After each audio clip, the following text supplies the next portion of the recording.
You are now listening to the Voice of San Diego Podcast Network. For more information, visit voiceofsandiego.org/podcasts.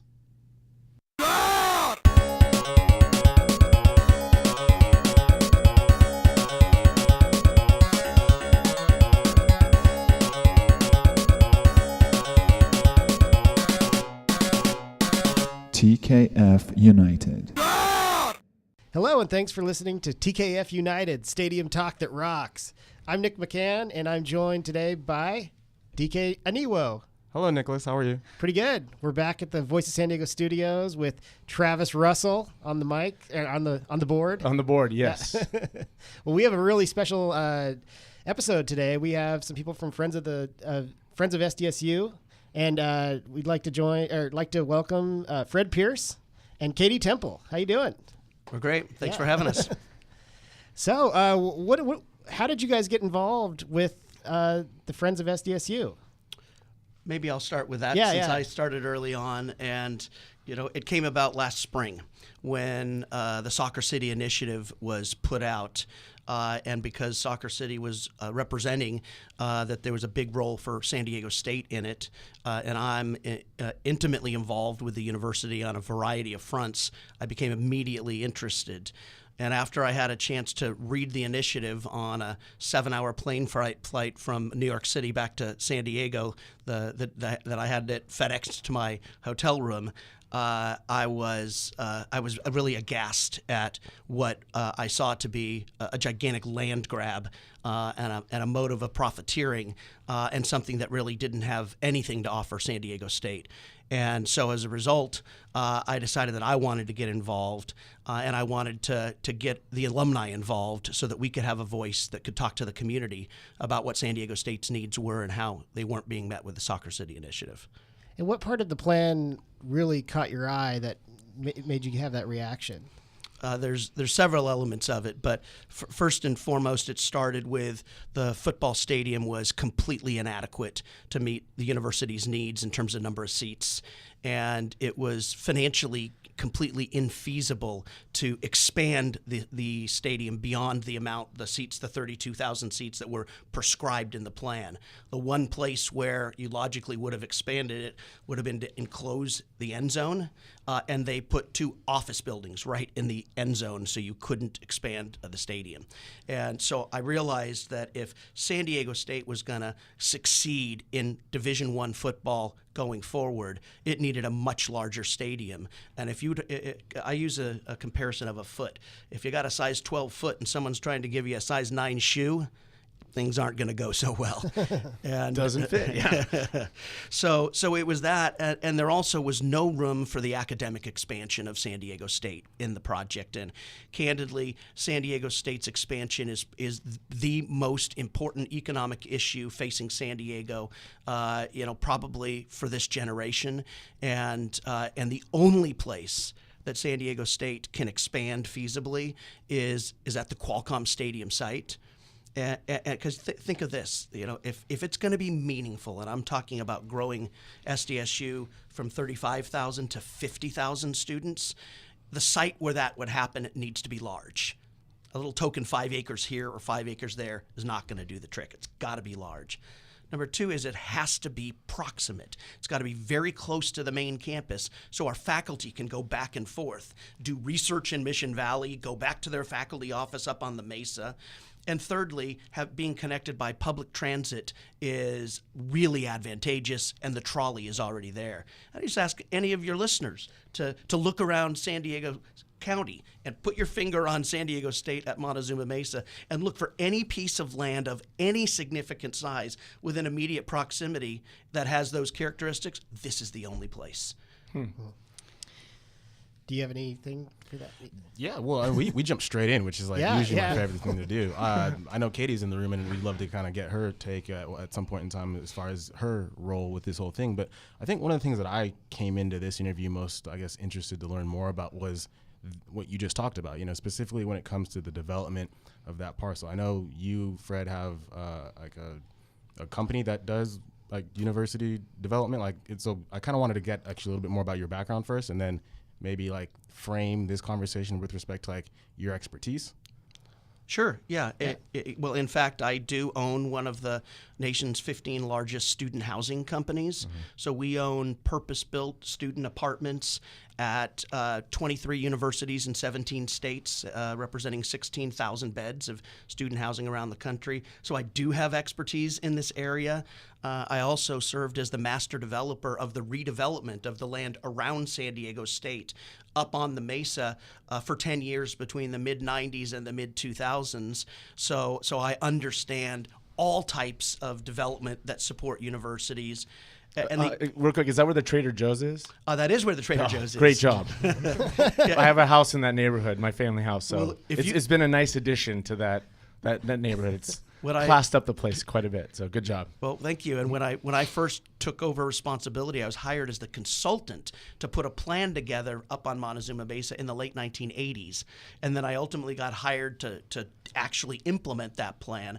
And if you look back at what was there in the 1980s, those streets were lined with little single-family houses that were all mini dorms, and it really needed to be redeveloped. So I had expertise there. And the other relevant area, I think, is that I was a member of the California State University Board of Trustees for 6 years. So I oversaw and items that I acted upon in my capacity as a trustee, included approving Save Mart Center, which is the basketball arena on campus at Fresno State, and included StubHub Center when that was developed for soccer on the campus of Cal State Dominguez Hills. So I have a broad array of expertise in universities financing things, and it's why I offered to offer that expertise into this process.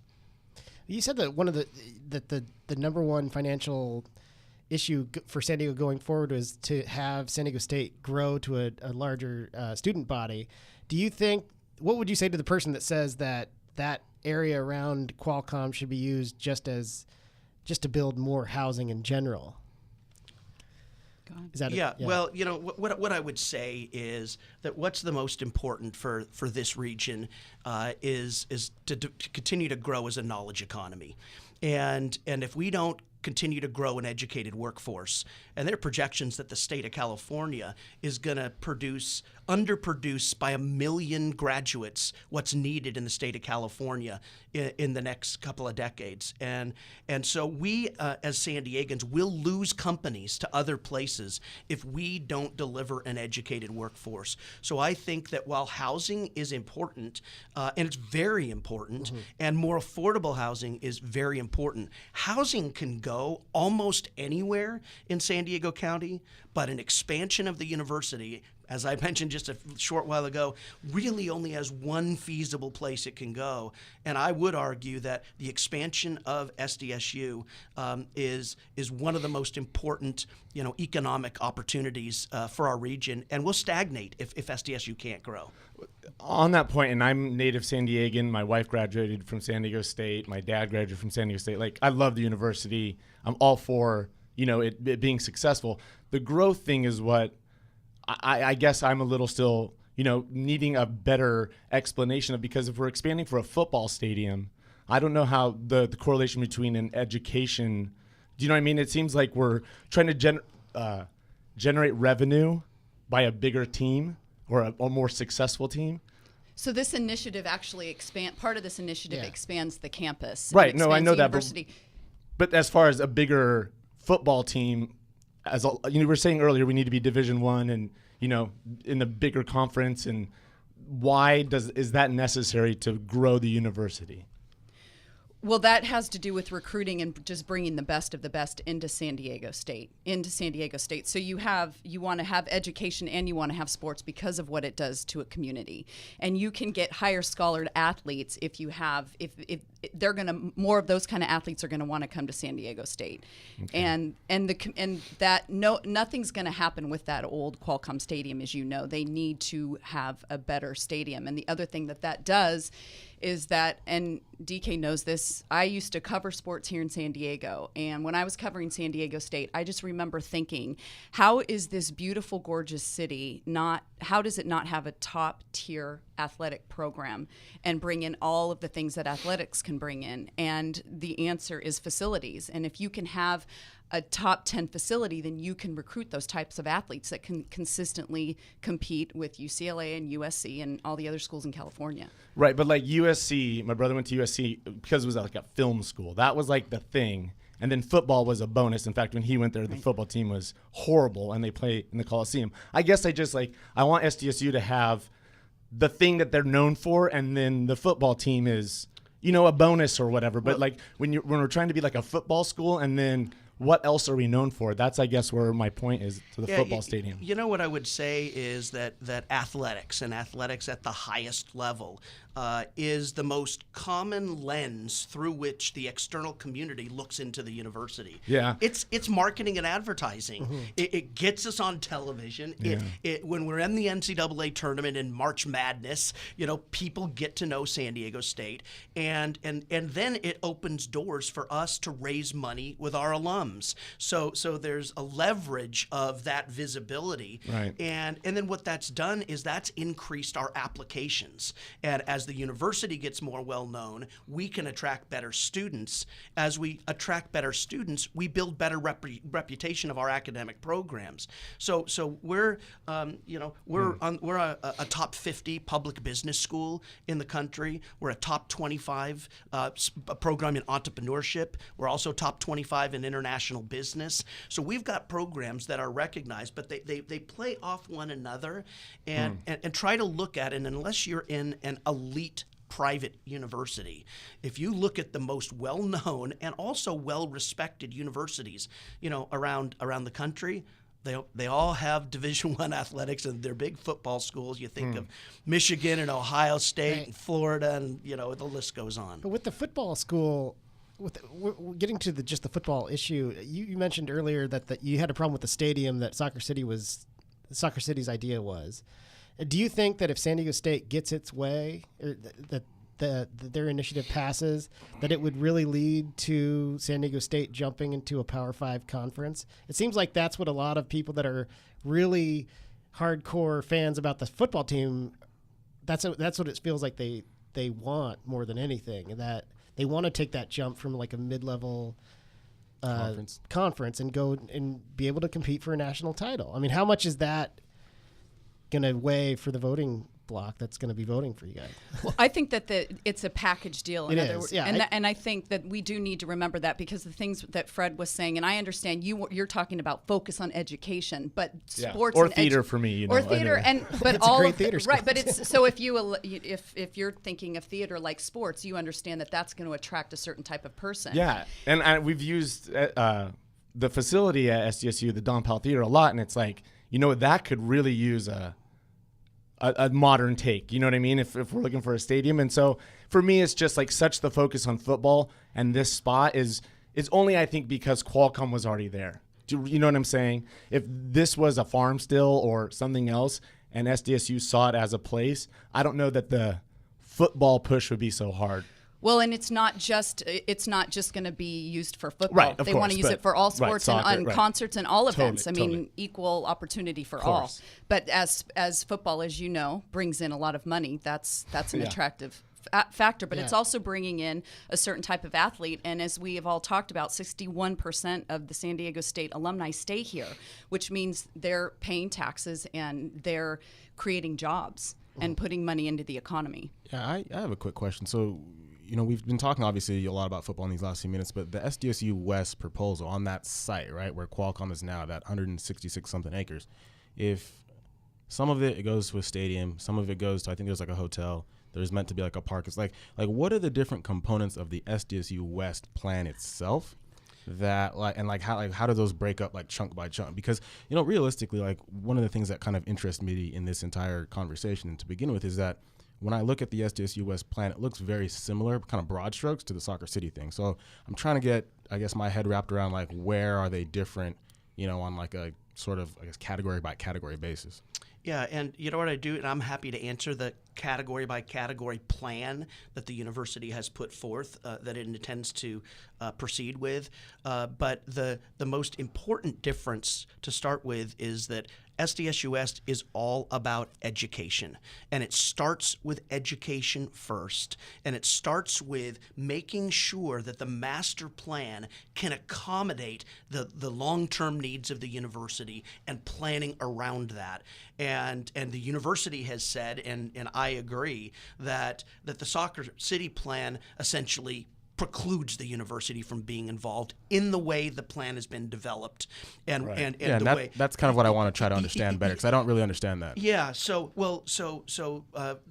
from a land use, the SDSU West plan started by looking at open space, and saying, and those are important parts of any campus you've ever been on, and you see the pedestrian, malls, and they lead to certain open spaces, and so the entire plan started with what is the open space orientation, linkages, and networks going to be. And there's a total of 89 acres of river park, active and passive open space that is integrated throughout the entire project. And that's substantially, I think it's 55 acres in Soccer City versus 89 acres. So they're starting with a massive amount of open space. And then the second thing is the density is dialed way down.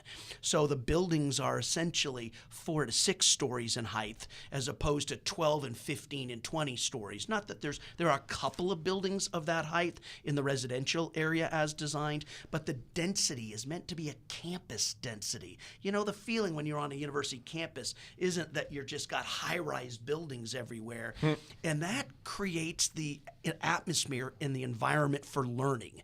And so that's why campuses and universities spend so much time in their master plan.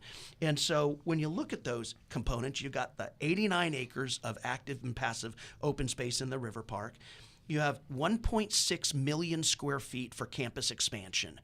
That's largely looking to be business incubators, technology transfer, and sponsored research, the research activity of the university. And that's such an integral role that the university plays. And that would enable its annual research funding that it receives from the federal government has been in the 130 to 150 million a year range, and with this development could probably take that to somewhere between $300 and $500 million a year in research alone, and that activity is really essential. And once again, that kind of research is in a research park of a lower density. It's the nature of the environment where research thrives, and so that's where you go.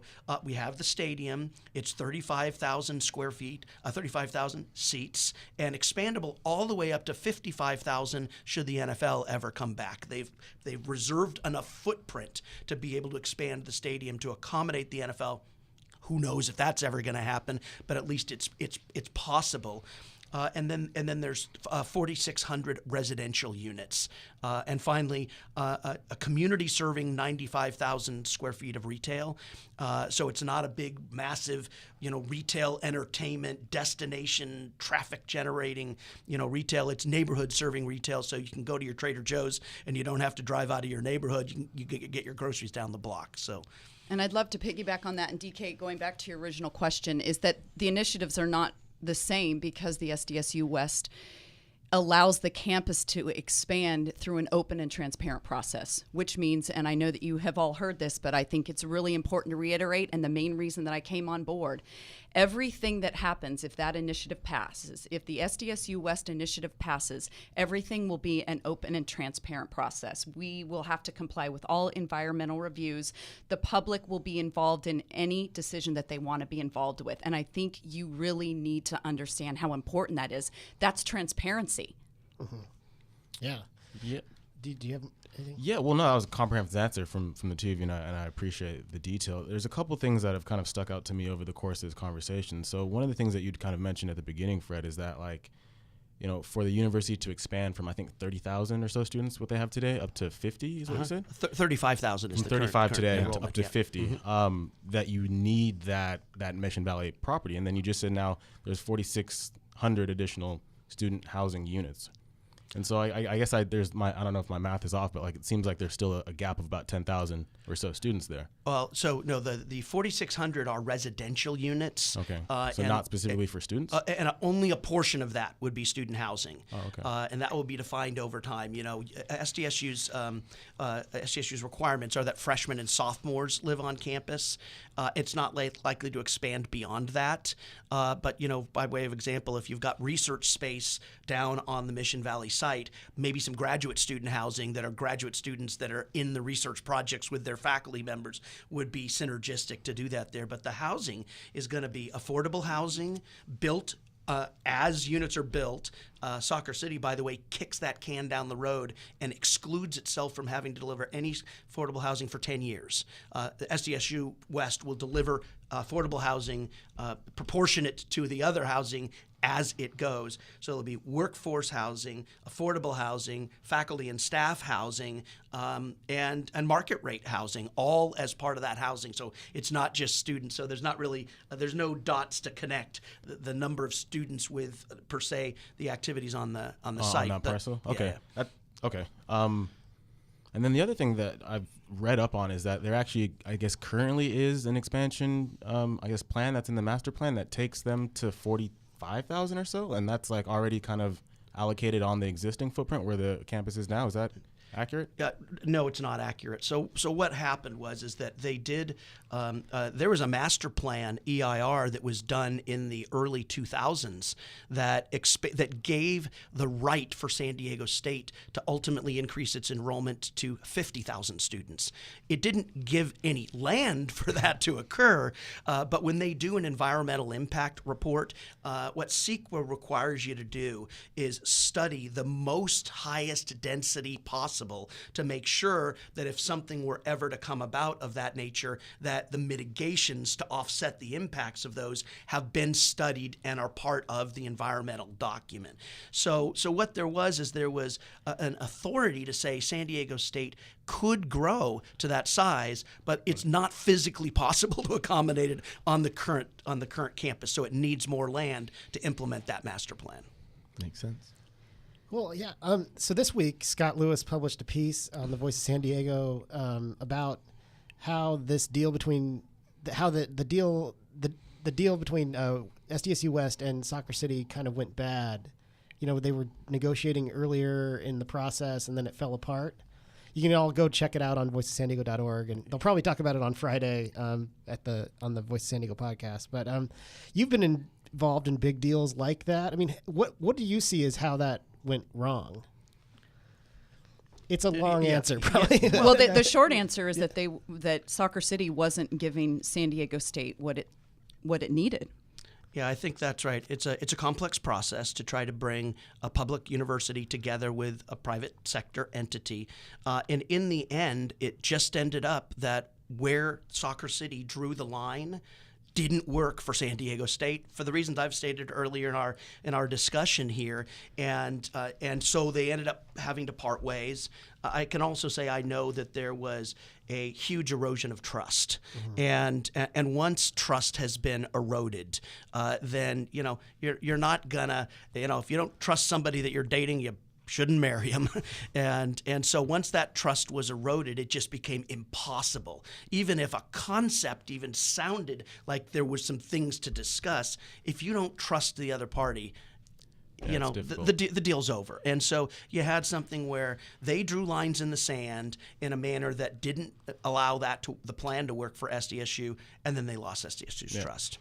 I know that Scott Lewis's piece is actually quite long, so have you had a chance to read it yet? I have read it, yes. Okay, and so in that piece, I mean, he goes kind of point by point, month by month, almost like with the entire timeline from how this entire thing came. And it does sound to me, having read it a couple times, like they did have an agreement with regards to what was actually needed, And so I get that the maybe characters have changed in this story over the course of time, because I know, when they first started talking, there was a different athletic director who's, not there today.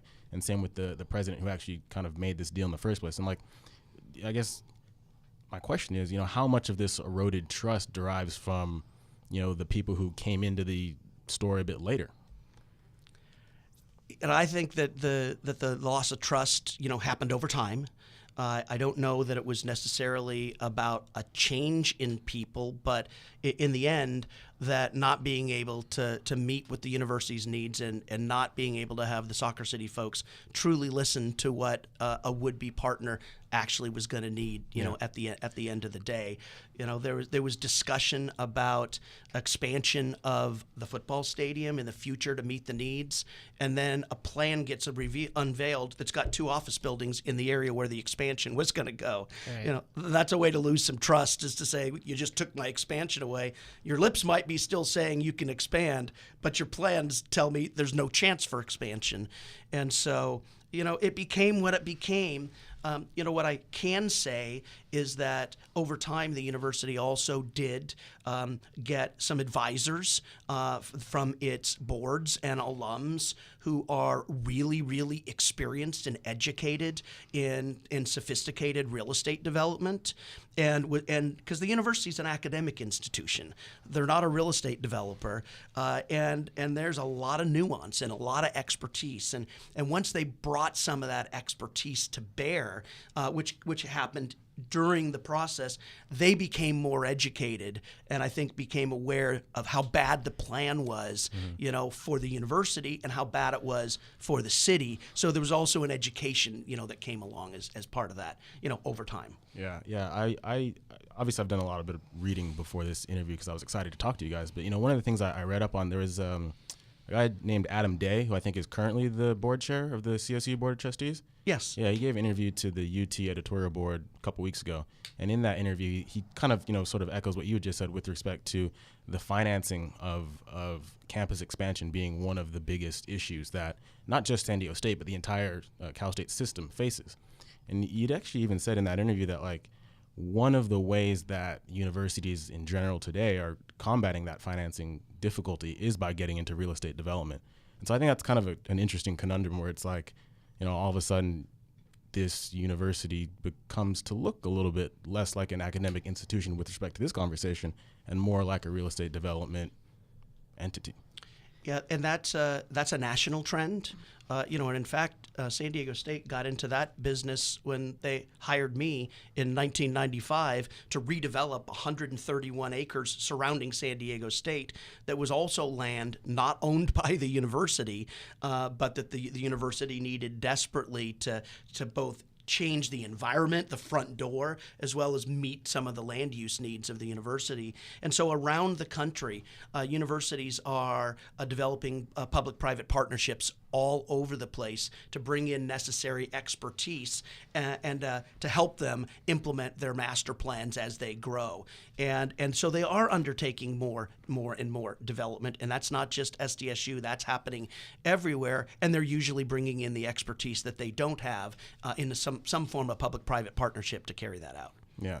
And I don't want to dominate this conversation, but I think one of the things I think is a little bit interesting when it comes to the university, you know, the university doesn't have like a real identity with regards to, like, there's one person who makes all these decisions. So I'm trying to get my head wrapped around, like, on behalf of the university, who is responsible for making these decisions with regards to, like, what's best for whether it's this campus or that. You know, it seems to me as though it would have maybe been the president, but I don't know if there's another functionary that I'm not aware of. Well, so I'll speak to a couple of things that first of all, in the world of universities, there's a concept called shared governance, and it gives all the stakeholders on the campus the opportunity to weigh in. And so that includes faculty, staff, students are part of shared governance. And so, isn't there a board too? Well, the school has a board, right? So the answer to yours is really threefold, right? There's shared governance where the stakeholders at the university weigh in on visions, strategic plan, important projects, the annual budget. They weigh in on all of those things.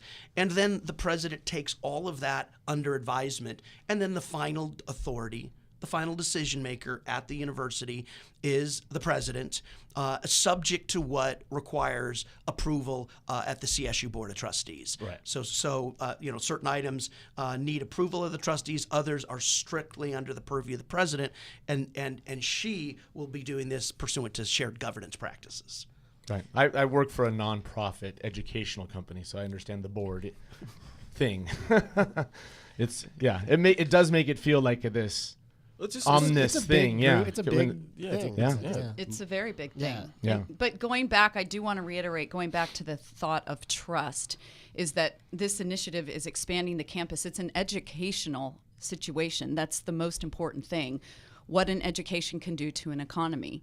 And the initiative guarantees the expansion of the campus, which is education-based, through that open and transparent process. So I don't think that we can talk about trust enough when we've just been talking about it for the last 20 minutes. In other words, if it passes, the San Diego region's going to know step by step how they're going to do it, and they're going to be able to weigh in. Yeah, I want to ask, so the initiatives have been laid out, and we're going to have a runoff on Election Day. Say San Diego State West wins. What do you, as a developer, what would you look for as other obstacles that could come up with Mission Valley after it passes and stuff has to actually get built? I mean, we're talking about changing a huge part of Mission Valley. In San Diego, just stuff comes up. And what could come up that would be a hurdle, even if it does pass? Yeah, and this being, the TKF, we have faith involved, so that site almost, I don't want to say seems cursed, but it seems hard to get anything done there. Being a 41-year-old native San Diegan, that has just been a hard place to move. This podcast series might never end. Yes. Well, yes. The reason that nothing got done in the end of the Chargers' tenure here had everything to do with those plans requiring public subsidy. And public subsidy is such a non-starter in the state of California. And there are no public dollars that will go into the SDSU West plan. So that's removing that one obstacle. But that's what got in the way of most of the plans of the Chargers, was looking for the city or the county or both to subsidize the football stadium. And we've just seen that dog don't hunt in the state of California. So that's an obstacle that's removed, and if the land is conveyed to San Diego State, then it will be able to go through its normal master planning process with community input, with CEQA review, with feedback from stakeholders. And the plans they've put together, however, are quite consistent with what the Mission Valley Planning Group, on behalf of the city, has envisioned to go at the Qualcomm Stadium site. So it's in line with the River Park Foundation's goals for the restoration of the river, and they, by the way, have opposed Soccer City, and are up to endorse San Diego State coming up shortly. So you've got that, and the one thing I can say that is an unfortunate part of California, of society, is these kinds of big projects often get sued. Yeah, that's what I meant. Okay, we went through Petco where it got shut down for almost a year mid-construction. So. Well, and we've seen that these initiatives have been sued. Yeah. We got sued by the city. We won. We got sued by Soccer City. We won. So we'll defend, anything that might be brought, but you can't stop, people from taking that action. It seems like the ordinary course in California. But nevertheless, you know what? Okay, that might be, a hiccup for a little bit. If that happens, let's hope it doesn't. If it does, we'll deal with it. It will get resolved, and then it will move forward. And the thing is San Diego State has incredible incentive to move forward once it would purchase the property, because it's going to buy the property with borrowed funds. And the way it pays the borrowed funds back is when it does public-private partnerships and essentially brings private developers in to essentially purchase land to build housing and other developments, and then that goes to pay off the loan that was taken out to buy the land. And secondly, they desperately need a new stadium. And, Qualcomm Stadium is crumbling. The numbers are hundreds of millions in deferred maintenance. You've heard numbers of the deficit to operate it at $7, $8, $9 million a year. So they need a viable new stadium for the future of Aztec football and a permanent place to play. And that's actually going to be the very first component of the project that's delivered It's designed in the upper northwest corner of the site. So the first thing that will get built will be the new stadium. And then once that's open, then the old one will get demolished. The site will get graded. The river park will be built. And then they'll also be starting, the public-private partnership developments as well. Yeah, so now the political ads have started, and there's one out now from Soccer City that's saying one of their big talking points is that they will generate about $200 million in city taxes for that site that San Diego State won't. That's correct, right? That's a big talking point from them. I mean, what would you say to that? Number one is we don't agree with their figures. When there's public-private development, even on university land, they pay what's called possessory interest tax, and it's in the exact same dollar amount as property tax. It's just called possessory interest tax because somebody has a possessory interest on a piece of public land, and it pays taxes in the same percentage that a private development would. Do those taxes go to the city of San Diego, though, or to the state of California? Because isn't that like... They go to the same place that the tax dollars that are generated from property taxes go to. They go to the distribution is exactly the same. But the important point being that really the fiscal impact is not the relevant metric for something like this. It's the economic impact. What does it do to drive jobs and to drive gross regional product and to strengthen our economy. One of the things about a fiscal, just by way of example, a fiscal impact, some of those tax dollars go by way of example to pay for police services. When you have a university campus, they have their own police. They have their own police department, and they pay for their own police department. So, but in the end, it's not a relevant metric. What's relevant is the economic impact to the region. That's what'll really drive change, and that's where the SDSU WEST project shines far and above Soccer City. Do you have anything to that? Yeah, there's a lot. I don't know why you'd have two taxes and call them different things other than, I guess, the reason that you've just displayed. But with regards to, I don't even know. With regards to, I guess, how San Diego State versus the city of San Diego, I guess, weigh into this entire conversation is relevant. One of the big things that I heard early and often when it came to SDSU West coming out is that, Soccer City is not a good plan for San Diego. A lot of the numbers I have seen make it look like it's a better plan for San Diego, although maybe not a better plan for San Diego State University. And so I think that's kind of where my head is at the moment. The SDSU West plan seems to be the best plan for San Diego State University, which I think is well within your rights to design something for yourselves.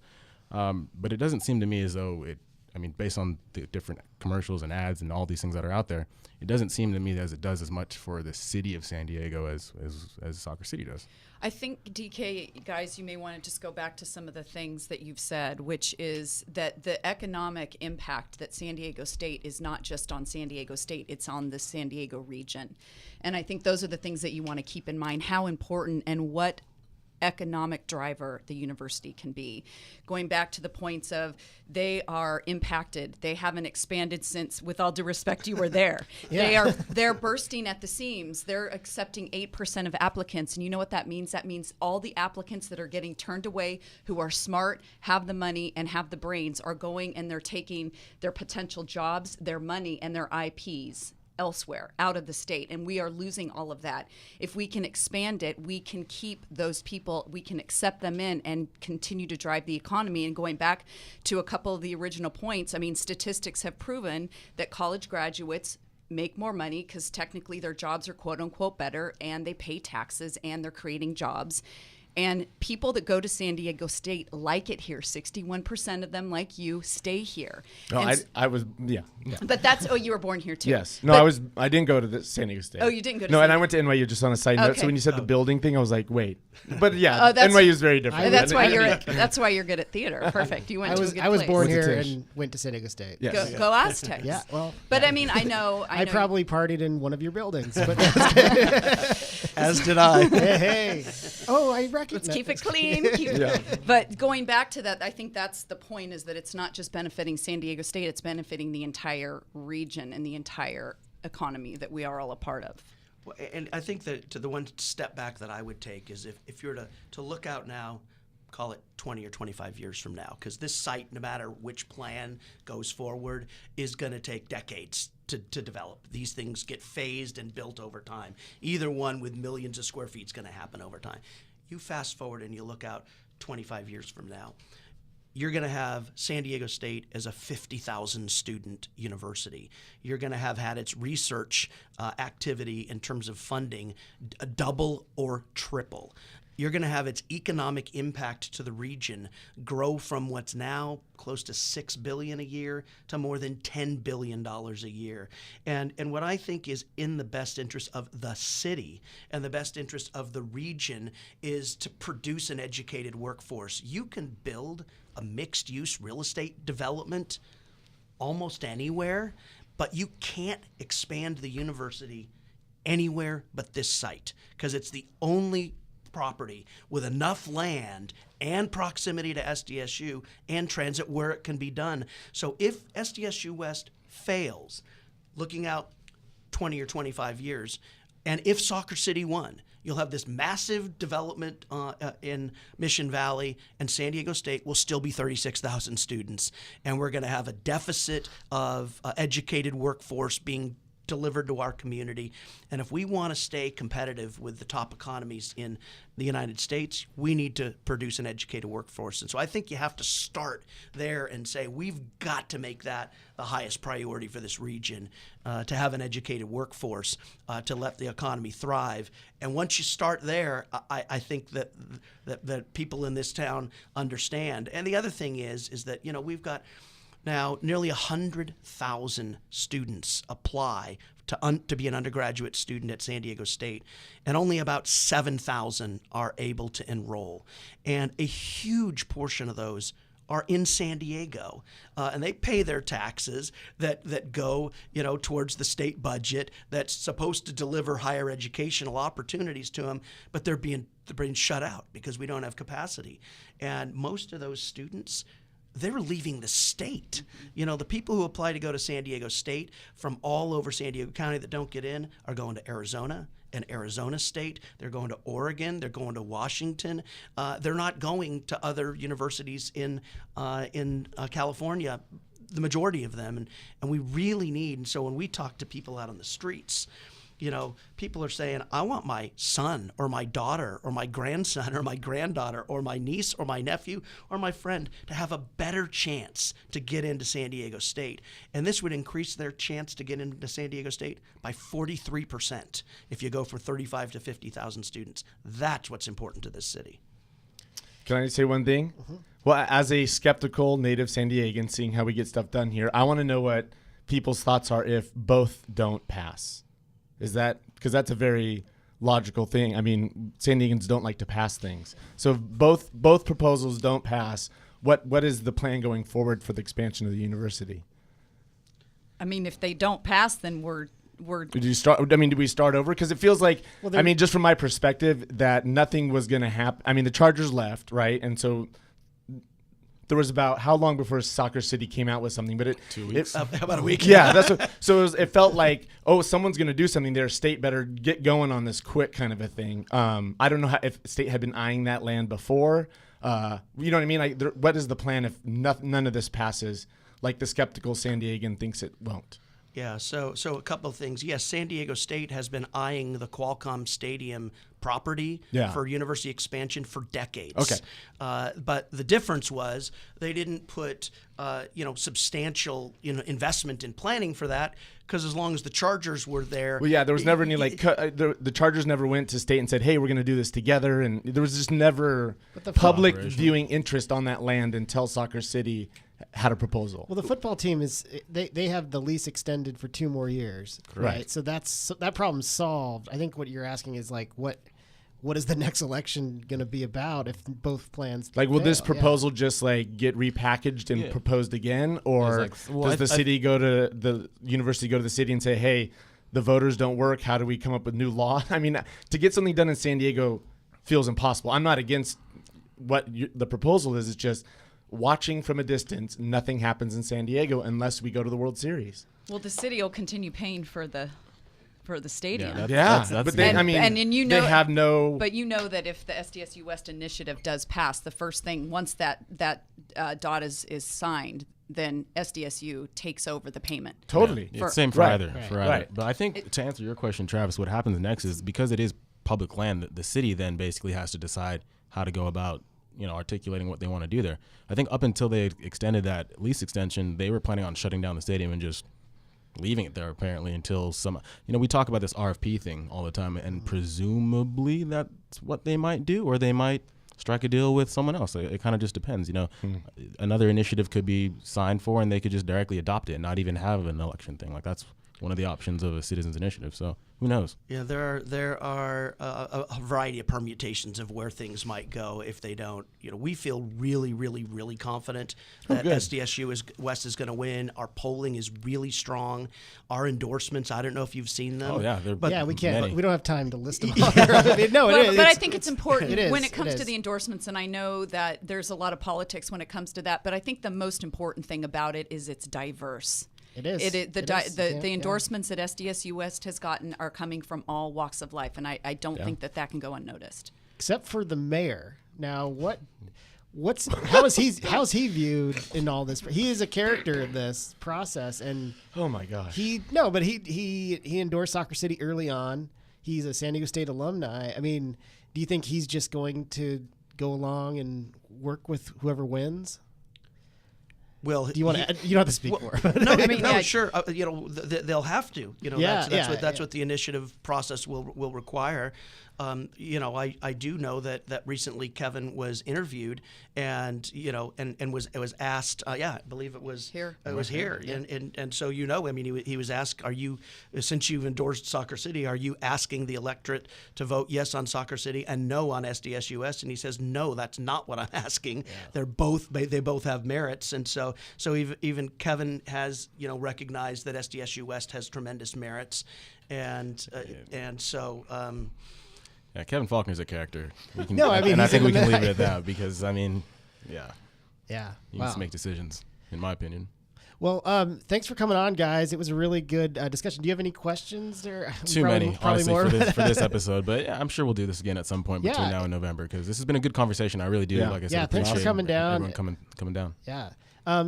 Just before we go, we want to promote PolitiFest is happening for Voice of San Diego Saturday, October 6th, 2018. But it's at the University of San Diego right now this time, and it's from 2 to 6 p.m. Check it out. Go online, politifest.org. And we'll be down on election night with the people at Golden Hall, interviewing people and talking to everybody involved. Are you guys going to be down see you there. All right. Sure. Absolutely. Yeah, I might whip out my phone and get a soundbite from you if that's okay. Absolutely. And I'll just leave your listeners with, just remember, SDSU West is measure G. G for good, G for Go AZTECS. It's going to be over by the time we time it.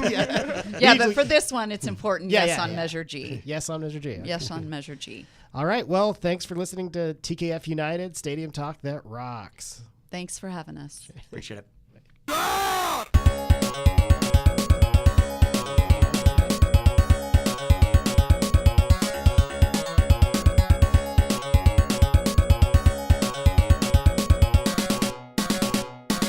TKF United. The show you just heard was part of the Voice of San Diego podcast network. To hear other great shows like the Voice of San Diego podcast, I Made It in San Diego, a show all about the people behind the region's businesses, the award-winning Culture Cast, the Kept Faith, a San Diego sports show, and more, please visit voiceofsandiego.org/podcasts. If you'd like to sponsor any of the podcasts, please email Aaron at voiceofsandiego.org. That's ERIN at VOSD.org.